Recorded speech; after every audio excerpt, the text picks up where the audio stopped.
Mesdames, Messieurs, bonsoir. Merci de préférer la télévision nationale dans l'actualité. Ce point de presse animé par le porte-parole du gouvernement. Il s'est exprimé sur le référendum, la crise de liquidité bancaire avant d'annoncer les mesures prises par le gouvernement. Lancement d'un vaste programme d'autonomisation de 29 stations de radio rurale en énergie solaire. Les stations de Farana et d'Abola sont parmi les bénéficiaires. Référendum réduction du coût de l'interconnexion en Guinée. Acteurs du secteur et régulateurs échangent autour du sujet. C'est tout pour les titres. Une fois encore, bonsoir et bienvenue dans ce journal. Le ministre Ousmane Gawal Diallo, porte-parole du gouvernement, s'est exprimé ce matin en conférence de presse sur des sujets sociopolitiques du pays, des sujets comme le référendum, la crise de liquidité bancaire et la rentrée gouvernementale. Objectif, clarifier la situation, rassurer la population et annoncer les premières mesures concrètes prises par le gouvernement guinéen. Compte rendu, Abraham Christophe Conté.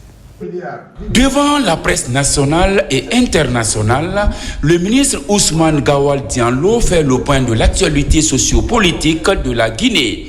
La question du référendum, la crise de liquidité dans les banques ainsi que la rentrée gouvernementale, rien n'a été occulté. On va connaître demain la rentrée gouvernementale qui est marquée par un souffle nouveau. Vous l'avez suivi, c'est une vision claire que le Premier ministre donne à l'action gouvernementale sous l'impulsion du chef de l'État pour accélérer les réformes et répondre aux attentes des Guinéens.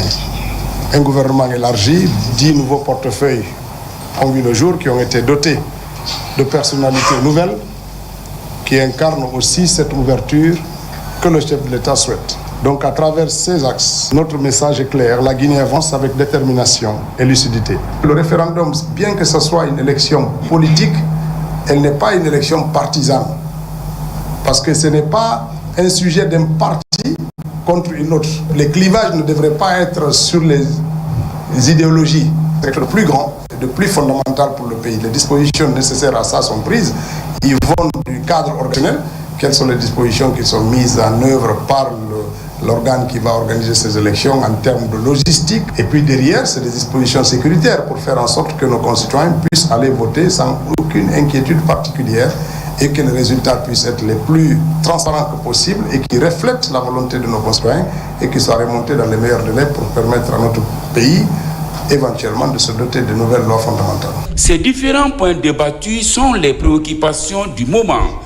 Le gouvernement, soucieux du bien-être des Guinéens, entend unir ses efforts pour relever ces défis. La crise de liquidité à laquelle nous faisons face aujourd'hui, ce n'est pas une crise économique, ce n'est pas une difficulté économique, c'est une forme d'inquiétude. Ça veut dire quoi? Ça veut dire qu'on a plus d'argent gardé dans nos portefeuilles ou dans nos coffres-forts ou dans nos domiciles à la maison qu'on a dans les banques. Lorsque chacun d'entre nous prend son argent, au lieu de le déposer à la banque, il le garde à la maison, forcément, s'il ne dépense pas, l'argent ne va pas circuler, ça ne va pas quitter votre poche pour la poche du voisin. C'est ça la crise de liquidité. Ça ne veut pas dire qu'il n'y a pas d'argent, ça veut dire que les Guinéens gardent l'argent dans leur maison. Ce que nous voulons faire, et ce que les économies modernes ont fait et qui marchent, c'est de dématérialiser les paiements, c'est d'encourager les gens à trouver des modes de paiement autres que par les billets. Mais c'est vrai, quand vous allez au marché, aujourd'hui, c'est plus simple de payer les condiments avec des billets de banque que de payer avec Orange Money ou d'autres modes de paiement numériques les condiments. L'objectif du gouvernement est d'accroître les paiements autres que par la monnaie fiduciaire. C'est très important ça. Ça va nous mettre à l'abri des crises de liquidité. Dans un contexte de refondation et de rectification institutionnelle, la communication du gouvernement sur des sujets essentiels est une priorité. D'autres communications seront également planifiées pour mettre en lumière la gestion de la chose publique. Et puis cette décision de la haute autorité de la communication portant suspension d'un site d'information. La haute autorité de la communication, après en avoir délibéré en sa séance plénière ordinaire du lundi 1er septembre 2025, décide. Article 1er. La suspension du site d'information 3W Guinée 360. Je m'excuse. Article 1er. La suspension du site d'information 3W Guinée 360.com pour la période allant du 1er septembre au 1er décembre 2025 pour insuffisance professionnelle et manipulation de l'information. Ce conformément aux dispositions de l'article 4 de la décision numéro 008 AC-P 2025 relative à la couverture de la campagne du référendum du 21 septembre 2025 par les médias privés et la loi sur la liberté de la presse en Guinée. Article 2. La présente décision qui prend effet à compter de la date de sa signature sera enregistrée et publiée au journal officiel de la République. Conakry, le 1er septembre 2025, ont signé Boubacar Yassine Diallo, président, Fodé Bouya Fofana, Djeli Mori Djoubate, Ahmed Kami Kamara, Hadja Sarata Diallo, Mariama Kamara, Oumoul Khairi Sherif, Fanta Dopavogi, Mariam Adonzo, Amadou Touré, Mariam Naïti. Dans l'actualité encore, l'application de la Convention collective des mines, carrières, industries minières et assimilées est entrée en vigueur pour une meilleure compréhension dans ce secteur stratégique. L'inspecteur général du travail et les membres de la Commission nationale d'interprétation et de conciliation des mines ont animé ce lundi un point de presse à Conakry. Une mission de terrain est annoncée pour la mise en œuvre de cette convention collective. Reportage Mamadi Terna Kamisoko. Depuis le 1er août, la Convention collective des mines, carrières, industries minières et assimilées est entrée en vigueur en République de Guinée. Fruit d'un travail rigoureux mené entre le patronat et les syndicats sous la supervision du gouvernement, ce texte apporte des réponses concrètes à la question du cadran catégoriel dans ce secteur stratégique de l'économie nationale. Il introduit également une nouvelle grille salariale applicable aussi bien aux sociétés minières mères qu'aux entreprises sous-traitantes. La catégorie des ouvriers non qualifiés, le seuil a été fixé à 2 600 000. Ça veut dire le minimum qu'un ouvrier non qualifié dans le secteur des mines en République de Guinée peut toucher en termes de rémunération ne doit pas être en deçà de 2 600 000. Un agent de maîtrise ne doit pas avoir moins de 8 500 000. C'est ça l'une des innovations de cette convention. En plus de cela, il y a le fait que cette convention va venir s'appliquer à toute entreprise qui est déjà établie en Guinée ou qui va venir s'établir dans le futur, même si elle n'a pas adhéré à la convention collective comme cela se faisait avant. Du moment où elle est dans le champ d'application de cette convention, elle va être soumise à la convention collective des mines, carrières, industries minières et assimilées. Le ministère du Travail et de la Fonction publique, à travers l'inspection générale du travail, entend faire de cette convention un instrument de promotion d'une paix sociale durable. Déjà, une commission nationale d'interprétation et de conciliation de la convention, regroupant les partenaires sociaux et les représentants de l'État, a été mise en place. Cette commission-là, elle doit venir en dernier ressort. Il faut que la commission qui est à l'interne dans l'entreprise, il faut que cette commission-là traite d'abord le sujet et qu'après, s'ils ne s'entendent pas, qu'on soit saisi. La vulgarisation de la convention dans les mines et carrières, il s'engage à veiller scrupuleusement à son application correcte par l'ensemble des parties prenantes. Et pour mieux concrétiser aussi les droits des communautés impactées par l'exploitation minière, les acteurs chargés de la mise en exécution du contenu local se concertent à leur tour à Kindia. Le but, faciliter la concrétisation de ce droit des communautés. Reportage Falilou Diallo. Le respect du contenu local et ses opportunités, mais également la responsabilité sociétale et le droit des communautés dans le secteur minier au cœur des échanges entre acteurs locaux et administrateurs de Kindia. Une préfecture qui connaît ces derniers temps une floraison de sociétés minières au sein de ces localités. C'est la énième vulgarisation. Nous sommes venus à Kindia aujourd'hui pour faire le brainstorming, c'est-à-dire demander aussi à notre tour les Kindiaka, de nous restituer tout ce qu'on a vulgarisé depuis ce temps et de ce qu'ils ont compris du contenu local et du FODEL. Souvent, on enregistre des conflits dans les zones minières. Ces conflits sont dus à l'incompréhension des textes juridiques, des textes du code minier vis-à-vis des responsabilités sociétales des entreprises. Ce que les entreprises doivent faire pour les communautés, à leur tour, ce que les communautés doivent aussi faire pour les entreprises, pour la bonne cohabitation. Ici, les débats sont ouverts et les recommandations faites pour une meilleure compréhension de ces différents concepts. Les crises seront minimisées dans les différentes concessions minières. L'explication nous a permis de comprendre que le contenu local est un outil qui doit nous permettre de tisser la relation entre les sociétés minières, les localités où elles évoluent et les responsables administratifs. Après le passage du contenu local, la communauté se rendue compte que ce qu'ils pensaient sur l'entreprise, que effectivement c'est pas ça. La réalité était devant eux. Ils ont su qu'effectivement c'est pas la société qui doit faire directement les choses pour eux. C'est nous, en tant que les techniciens de là-bas. À travers des échanges, les divergences ont été aplanies et des mesures annoncées pour favoriser le vivre ensemble. Au cours de ces travaux de Kindia, les débats ont permis également de mettre en lumière les avantages liés au FODEL, un instrument de financement au service des communautés à la base. Croisade contre le changement climatique du côté de Nzerekore grâce au projet de reboisement compensatoire de la ligne d'interconnexion Guinée-Mali. Plus de 71 hectares vont être restaurés sur financement de la Banque mondiale. Reportage lancé Kamisoko. Couvre les préfectures de Nzerekore, Lola et Beila, le projet de reboisement compensatoire de la d'interconnexion électrique Guinée-Mali mobilise les acteurs de la sauvegarde de l'environnement en Guinée forestière. Dans la commune urbaine de la capitale du Konia, des plans sont mis en terre grâce à la conjugaison d'efforts motivés par l'ONG Afenil, Association des femmes de Nzerekore, Yomu et Lola pour le développement. Au niveau de Beila, nous avons 11 hectares à réaliser. Et nous avons des mises en défense, la RNA qu'on va faire aussi à Beila. À Nzerekore, on a 30 hectares à reboiser, à Korokora et à Vounou. À Lola, on a 30 hectares à reboiser, à Kani, à Lene et à Fumbadou.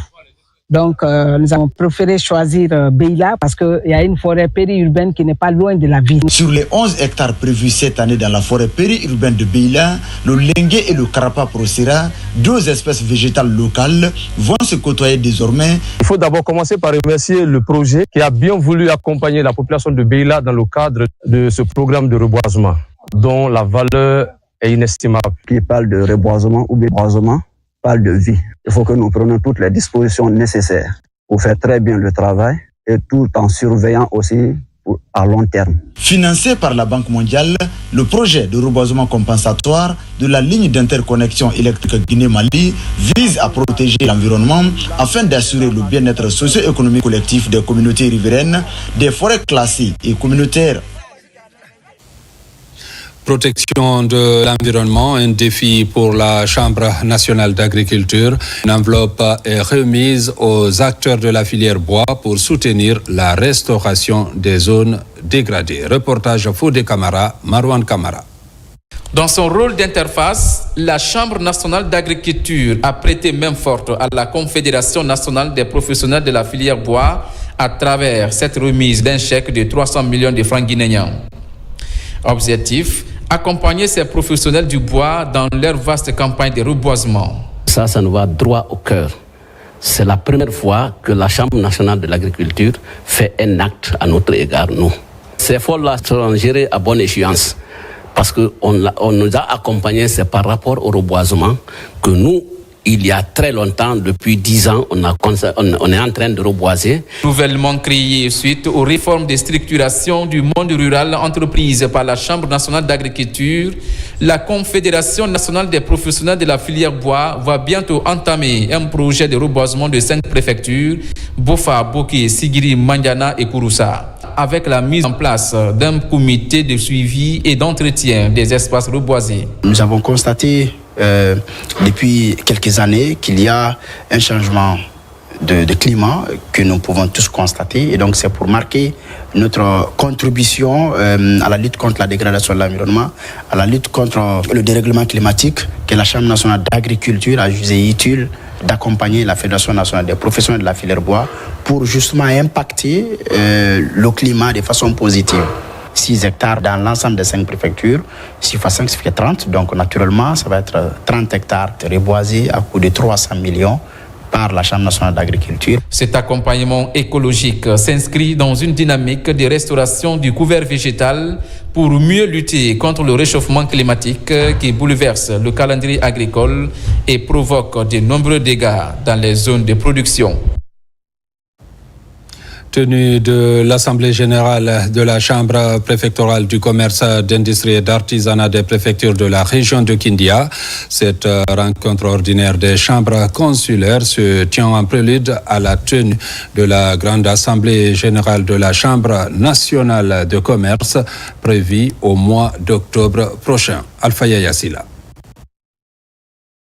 Pour la première fois cette année 2025, les délégués chambres consulaires préfectorales de la région de Kindia se retrouvent en assemblée générale. Objectif, faire le bilan des activités de l'année 2025 et projeter les activités pour 2026. Ce qui est réalisé de l'année 2025 et ce qui n'est pas pu réaliser et ce qu'on est en train de chercher à réaliser. Et après ça, nous avons notre rapport final. Dans les démarches, nous avons touché nos partenaires techniques et financiers pour leur faire savoir jusqu'où nous sommes en termes d'évolution, en termes de réalisation au niveau de la Chambre nationale. La Chambre nationale de commerce, d'industrie et d'artisanat de Guinée a pour mission de promouvoir et de défendre les intérêts des opérateurs économiques. 3 ans seulement de sa relance, plusieurs actions ont été menées. Le renforcement du dialogue et la concertation avec les pouvoirs publics pour la prise en compte des préoccupations du secteur privé dans la définition des politiques publiques. C'est la participation à la programmation budgétaire 2025-2027, l'équipement en siège, en matériel, en mobilier de bureau et en matériel informatique, en matériel roulant des régions et des antennes préfectorales. Tous les commerçants doivent savoir qu'ils sont à la fois vendeurs et acheteurs. Ils doivent savoir que la stabilité du secteur commercial est un maillon essentiel pour la stabilité de notre cher pays. Mais au-delà de tout ça, le patriotisme doit prôner. Et c'est la seule manière de reconnaître au chef de l'État sa bonne foi d'avoir redonné vie à ce secteur vital. Cette rencontre des opérateurs économiques de la région de Kindia se tient en prélude à la grande assemblée générale de la Chambre nationale du commerce, d'industrie et d'artisanat prévue. Lutte contre le chômage des jeunes, je vous l'annonçais dans les titres, une solution innovante émerge en Guinée. Il s'agit de l'approche IMO, haute intensité de main-d'œuvre, portée par les autorités en charge de la jeunesse à travers la Direction générale de l'AGETIP et ses partenaires. Cette stratégie vise à créer des emplois tout en stimulant le développement local. Reportage Diara Diallo, Sununu Sidibé. Selon l'Institut national de la statistique, les jeunes de 15 à 35 ans représentent 77,3% de la population guinéenne. Avec un taux de chômage proche de 30%, la nécessité d'initiatives pour leur insertion professionnelle s'impose. C'est dans ce contexte que se tient cette rencontre. Nous avons visé 4 axes réglementaires d'abord. Le deuxième axe que nous avons regardé, c'est la capacité des acteurs. Troisième axe, c'est le travail décent et la prise en compte de l'environnement et la prise en compte du genre. Et nous avons fini avec un 4e axe qui concerne les partenariats et les ressources. Cette stratégie nationale intervient dans le contexte marqué par le lancement du programme Simandou 2040. L'intégration des approches IMO dans ce programme est un levier indispensable pour garantir que ces retombées se traduisent par la création d'emplois massifs et durables, notamment pour les jeunes et les femmes. Ici, les acteurs de l'approche IMO valident la stratégie nationale et son plan d'action pour les 5 prochaines années. La stratégie que nous validons aujourd'hui est par-dessus tout une contribution concrète aux objectifs de développement durable. L'objectif 1, l'éradication de la pauvreté. L'objectif 8, le travail décent. la croissance économique. Objectif 10, la réduction des inégalités. Je suis convaincu qu'au regard des avantages des approches, cette stratégie nationale contiendra des axes stratégiques pertinents qui en feront un outil supplémentaire pour lutter davantage contre le chômage des jeunes, réduire la pauvreté et favoriser le développement local. Selon les spécialistes, la Guinée dispose d'atouts majeurs pour réussir la stratégie IMO. Son adoption illustre la volonté du gouvernement de renforcer la lutte contre le chômage des jeunes. La couverture intégrale de la République de Guinée par les médias publics, un cheval de bataille du ministre de l'Information et de la Communication. À date, un vaste programme d'autonomisation de 29 stations de la radio rurale de Guinée en énergie solaire est en cours dans le pays. Les stations de Farana et d'Abola sont actuellement parmi les 10 premières stations qui ont bénéficié de ce coup de pouce. RTG Farana, Ibrahima William Fofana, Au cœur de Sankaran, les activités d'installation sont bouclées et le technicien en charge des travaux explique le système de fonctionnement au personnel de la radio rurale de Farana. C'est un arsenal qui fonctionne à l'aide de 8 batteries de 250 ampères ou encore un inverseur de 63 ampères. Qui comprend une source d'alimentation solaire de groupe ou de EDZ. Et nous avons un kit de stockage d'énergie avec les batteries solaires qui permet de stocker de l'énergie afin de restituer ça en cas de coupure. Nous avons installé 16 panneaux de 336 watts qui est équivalent à 5300 watts crête. C'est la capacité productive du champ photovoltaïque qu'on a réalisé dans tous les sites. À Farana, l'équipe de la radio rurale est réconfortée par ce geste d'autonomisation en énergie solaire. Un projet réalisé sous l'impulsion du ministre de l'Information et de la Communication qui s'est inscrit dans la dynamique d'amélioration des conditions de travail au sein de l'univers médiatique en Guinée. On souhaite toujours avoir une source d'énergie solaire. C'est ce qui se concrétise aujourd'hui par l'entremise et le leadership du ministre Fana Souma grâce à la direction générale. Cette source d'énergie nous rend autonomes vis-à-vis des surtensions que nous recevions qui causaient beaucoup de panne sur nos équipements. Après 140, nous voici à la radio rurale de Dabola, la 10e station à bénéficier de ce système solaire. Le personnel de la radio rurale de Dabola est très réconforté par les secteurs minimes du ministère de l'Information et de la Communication capable de à travers la direction générale de la radio de Guinée. Cet effort majeur du ministre de l'Information et de la Communication Fana Souma relève de sa vision de couvrir le territoire national par les ondes des médias de service public sous la clairvoyance du général président Mamadi Doumbouya. L'initiative touche 29 stations de la radio rurale de Guinée, ce pour servir 24 heures sur 24. Cap sur l'univers du numérique à présent. À Conakry, un atelier d'échange technique a réuni fournisseurs d'accès à Internet, ingénieurs et régulateurs autour d'un enjeu majeur, Internet Échange Point, autrement appelé IXP et le Perling. Objectif, améliorer la qualité de la connexion en Guinée, réduire les coûts et renforcer la souveraineté numérique du pays. Moussa Komara. L'écosystème numérique guinéen franchit un nouveau cap. Dans cette salle, experts et acteurs du numérique échangent sur les méthodes consacrées à l'XP et au pairing. De leviers techniques au cœur de l'amélioration de la connectivité nationale.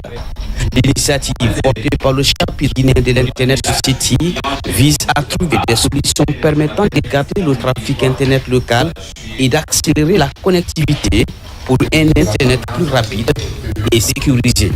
Dans notre pays, nous avons besoin de créer ce qu'on appelle l'Internet local. Et l'Internet local, l'infrastructure appropriée, c'est le IXP et à travers la technique pairing. Et nous avons lancé cet atelier alors pour rehausser le niveau, pour que le coût de la connexion soit réduit, qu'il y ait aussi ce qu'on appelle la souveraineté numérique dans notre pays. Durant 5 jours, les participants exploreront des thématiques majeures. L'importance des points d'échange Internet XP pour la réduction des coûts de connectivité, les bonnes pratiques pour un peering efficace et sécurisé et les enjeux de la souveraineté numérique et de la résilience du réseau Internet en Guinée. On est en train de développer l'écosystème Internet du pays à travers les acteurs soit publics, soit privés pour pouvoir développer de l'infrastructure, des interconnexions. Si on développe des e-services comme on les appelle, les citoyens doivent pouvoir accéder à ces services à des coûts très réduits ou pratiquement gratuits. Ces services doivent être rapides, doivent répondre aux attentes de nos citoyens, que ce soit à Conakry ou que ce soit à l'intérieur du pays. Avec cette session de sensibilisation, Conakry s'inscrit progressivement dans la dynamique régionale de transformation numérique. Une étape clé qui pourrait faire de l'Internet en Guinée un outil encore plus performant au service du développement. Lutte contre le cancer, le ministère de la Santé à travers son programme national de lutte contre la maladie en collaboration avec Soldis lance les travaux de validation technique du plan stratégique de lutte contre le cancer 2025-2029. Ce plan est le résultat d'un travail consultatif des journées d'échange et de partage d'expériences impliquant tous les acteurs engagés dans la lutte contre tous les cancers à fort impact. Reportage Sona Sagnou, Mamadi Sangari.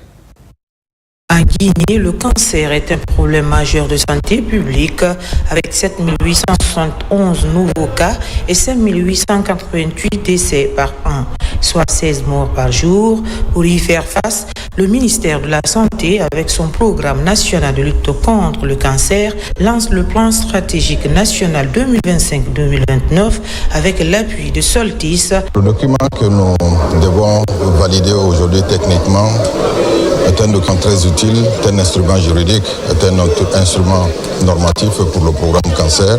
C'est un document qui guide les acteurs de lutte contre le cancer pour aller dans le sens de l'accès équitable aux soins. Il est très important pour nous de travailler ensemble pour aider à l'élaboration de ces plans stratégiques du programme qui va en fait permettre à toutes les autres interventions de s'aligner sur ces documents qui restent une feuille de route pour le pays. Ce plan mise sur une approche inclusive et multisectorielle autour de 4 axes.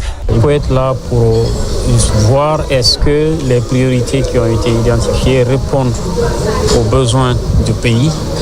Est-ce que c'est réalisable? Est-ce que les priorités qui ont été définies, il y a des ressources qu'on peut mobiliser pour mettre en œuvre ces priorités?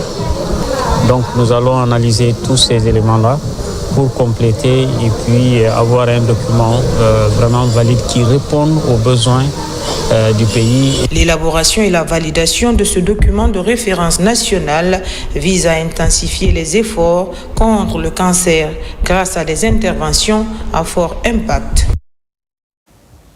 Santé toujours, l'approvisionnement des hôpitaux militaires en médicaments essentiels se poursuit. Au camp Soundiata Keita de Kankan, le rendez-vous des médecins-chefs pour récupérer leur dotation. Ces produits pharmaceutiques sont destinés aux hôpitaux et centres médicaux des armées pour maintenir la santé physique et mentale des militaires. Compte rendu Djamokaba. Le ravitaillement sanitaire des forces de défense et de sécurité est une motivation solide du CNRD. Au camp Soundiata Keita de Kankan, les médecins-chefs se donnent rendez-vous pour récupérer leur dotation. Cet autre rituel consiste à réceptionner les produits pharmaceutiques destinés aux hôpitaux et centres médicaux des armées. Ce don, en élargissant ces actions de Conakry pour l'intérieur, permet, n'est-ce pas, d'avoir un impact positif quant au renforcement de la capacité de nos hommes à répondre, n'est-ce pas, rapidement à certains besoins urgents. Et aussi de faire face à certaines prises en charge le plus rapidement que possible. Plusieurs engagements sont renouvelés pour améliorer le système au sein des centres médicaux des forces de défense et de sécurité. Leur approvisionnement affiche la détermination du service de santé des armées, bras opérationnel du ministère de la Défense nationale. Nous demandons encore la haute hiérarchie de continuer à nous assister sans arrêt. Cela va nous permettre encore d'être à mesure de gérer nos hommes dans nos différentes structures sanitaires. Je dirais à tous les responsables de la santé, en commençant par le médecin-chef de la région et ses démembrements, de tenir compte de la priorité par rapport à l'utilisation de ces médicaments. Et ces médicaments-là sont venus pour les hommes. Et même si c'est un comprimé qu'un seul élément doit avoir, il faut que ça soit bien structuré pour que chacun en bénéficie. Ces médecins militaires se disent galvanisés pour maintenir la santé des forces de défense et de sécurité de la région de Kankan. Au finish, il s'agit de relever des défis spécifiques de la médecine militaire pour soutenir efficacement les missions et autres opérations militaires. Parlons aussi de la protection des enfants, un défi à relever pour les autorités du pays. Le ministère de la Promotion féminine de l'enfance, à travers la direction de l'enfance, a procédé à Conakry à la validation technique de la politique nationale du genre révisée. Elle prend en compte des réalités de nos jours qui ne jouent pas en faveur du bien-être des enfants en Guinée. Le point avec Mohamed De Camara. Après 10 ans de cycle de vie, la politique nationale de l'enfance révisée est en phase de validation technique. Autour du document en validation, des acteurs impliqués dans la promotion et la protection des enfants. Plusieurs innovations y sont introduites. Il a consisté d'abord à faire un diagnostic sur la mise en œuvre de la politique nationale de 2015 et ensuite identifier les facteurs de blocage qui n'ont pas permis de réaliser tous les objectifs qui étaient inscrits dans cette politique finissante, mais aussi prendre en compte les nouvelles dimensions telles que la question du climat, la question de l'environnement globalement, mais là aussi la question de l'usage du numérique par les enfants. Le processus d'élaboration du document national de l'enfance est appuyé par les partenaires au développement. C'est un processus que nous soutenons dans tous les pays, les 27 pays où nous intervenons à travers le monde. Et c'est là, la Guinée ne déroge pas à cette aide d'appuyer, d'accompagner l'État, les institutions et les acteurs en charge de la protection de l'enfance pour mettre en place tous les cadres réglementaires, juridiques, programmatiques pour favoriser l'expression des droits des enfants dans toutes ces dimensions. Ces travaux de validation technique dans la cérémonie officielle de lancement nous réunit dans cette salle témoignent de la volonté de notre État à respecter ses engagements internationaux et régionaux, notamment la Convention relative aux droits de l'enfant, la Charte africaine des droits et du bien-être de l'enfant. La validation de cette politique nationale révisée dédiée à l'enfance guinéenne prouve à suffisance que la Guinée accorde une importance capitale au respect des droits fondamentaux des tout-petits. Des kits scolaires pour les enfants déshérités dans la préfecture de l'Abbé. Le geste vise à soutenir ces enfants pour une année académique réussie. Reportage Sarafdine Diallo, Sona Sagnou.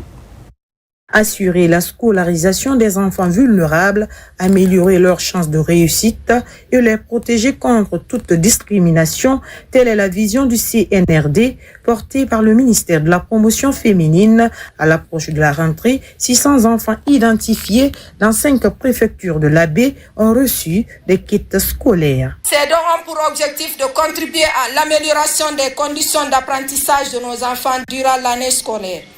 Les kits comprennent les cahiers, les crayons, les stylos, les gommes, les tenues, les craies, les ardoises pour les enfants pour leur réussite à l'école. N'oubliez jamais que vous n'êtes pas seuls sur le chemin de l'apprentissage. Nous sommes à vos côtés, prêts à vous soutenir et à vous encourager à chaque étape de votre parcours scolaire. Cette distribution illustre l'engagement des autorités et partenaires pour une rentrée 2025-2026 réussie. L'éducation est la clé du développement, le fondement de tout progrès durable. Elle est aussi l'un des plus beaux cadeaux que l'on puisse offrir à un enfant. C'est pourquoi nous avons tenu à poser ensemble ce geste symbolique mais fort. Soyez rassurés que nous vous accompagnons dans cet effort. Pour moi, aujourd'hui, ce don, c'est quelque chose de bien et de joyeux pour ses parents non seulement, mais aussi pour ses élèves. Ces kits visent à améliorer les conditions d'apprentissage et à offrir à chaque enfant une chance de réussir, gage d'une Guinée équitable et débarrassée de la pauvreté.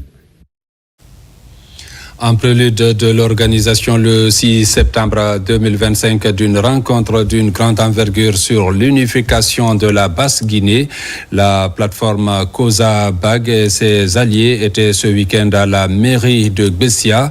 Ces acteurs de la société civile guinéenne ont discuté des stratégies pour un rassemblement autour du vivre ensemble et la cohésion sociale entre les fils et filles de cette région. Reportage Mohamed Lamine Camara.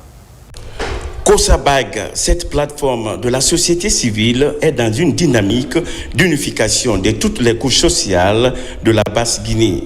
À cette rencontre de Conakry, les membres de cette structure évaluent l'engagement participatif en prélude de l'organisation d'une mobilisation pour le vivre ensemble et la cohésion sociale entre les fils et filles de la Basse-Guinée. C'est l'ensemble des préfectures de la Basse-Guinée qui se sont donné rendez-vous pour discuter de la stratégie de mobilisation sociale.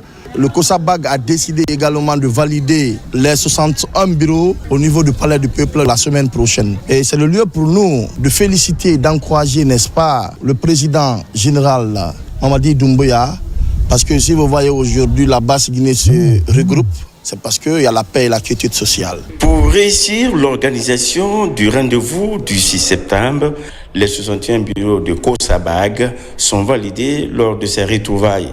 Avec les responsables des mouvements et coopératives alliés au COSABAG vont se mobiliser ce jour-là pour parler d'une même voix. C'est une structure de la Basse-Guinée qui travaille dans le sens de l'unité de toute la Basse-Guinée, toute ethnie confondue. Ça, c'est très important. En raison de l'esprit de cette organisation, tous les habitants de la Basse-Guinée, de la Guinée maritime, veulent constituer un seul creuset pour aider le pays, soutenir les autorités pour que la paix et l'unité s'installent définitivement dans le pays. La plateforme COSABAG et ses alliés se fixent pour objectif d'œuvrer pour le développement socio-économique de la Basse-Guinée pour le bonheur des laborieuses populations de cette région. Page noire de cette édition avec ce dernier hommage au Kuntigi de Forêt-Karia qui vient de nous quitter. Une forte délégation gouvernementale était au rendez-vous pour prendre part aux obsèques d'Elhadj Manga Fodé Touré et présenter les condoléances au nom du chef de l'État général Mamadi Doumbouya. Compte rendu Ousmane Ba. Dans la grande mosquée de Forêt-Karia, afflue tout ce monde pour des prières, des bénédictions et lectures du Saint-Coran, afin de rendre un dernier hommage à Elhadj Manga Fodé Touré, Kuntigi du Moria. Anciens ministres, hauts cadres religieux, résidents et ressortissants sont au rendez-vous.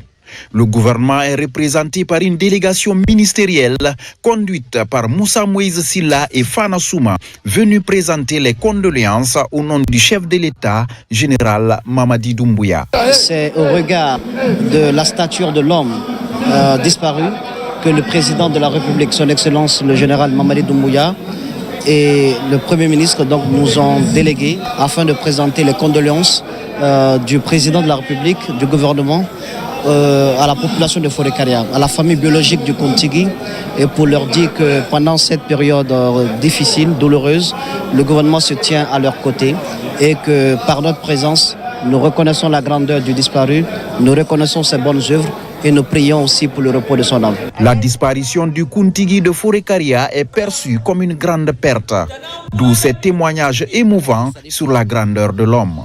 On avait un nombre de 185 personnes, petits-fils, tous descendants de Mamadi Lassana Touré. À cela, fut un moment où on était dispersés. Il a trouvé l'initiative de nous rassembler, de nous regrouper. Les enfants de ses sœurs, les enfants de ses grands frères, tout le monde était rassemblé.